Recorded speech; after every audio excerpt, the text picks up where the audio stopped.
All right, so this episode is going to be about OCD and the mystical and spiritual aspects of it. All right, so OCD is really OCTSND or just D.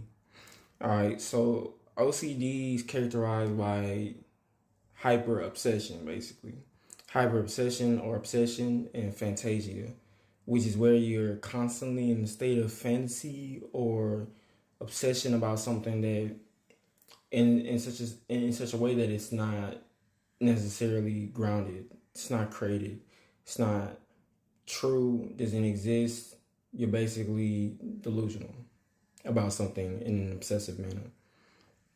But you see it in such a way in your mind where you think that it makes sense, or you believe that it's true. You believe that it's a creation of your own that actually exists, and you don't question it.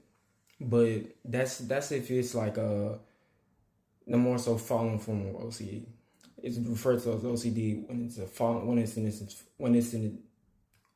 its fallen form, but in its risen form, on its divine form, it'd be OCTSND, which is organization, creativity, and as well as critical thinking and critical thinking skills at that.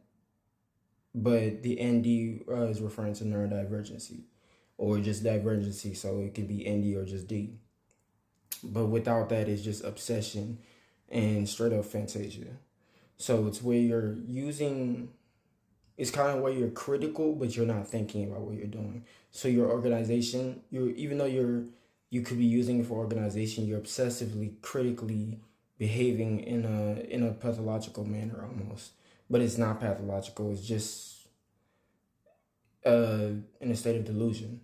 Period. Just like that. Which is why it's OCD. It's not a disorder. It's just you being in a delusional state of neurodivergency, while also being neurodivergent, quote unquote. So OCD, OCTSD, when you use it in its divine state, it's more so for organization and building. Organization and building is not the same thing as the fantasia and obsession, because the organization is where you're using it to create a blueprint. You're creating a blueprint so you can basically manifest things into, your through your mind, while also existing, and you're not looking at it from a point of obsession or dysphoria or anything like that. It's not coming from a state of delusion. It's coming from a place of you knowing what you have and using what you have to create something that is a reflection or a projection of your abundance and prosperity. So instead of you just sitting there fantasizing about it, you're actually building something.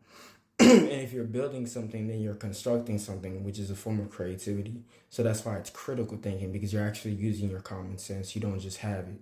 Whereas just being critical is you having your common sense and you're not even actually applying anything with it. You're not using it. You have it. It's there.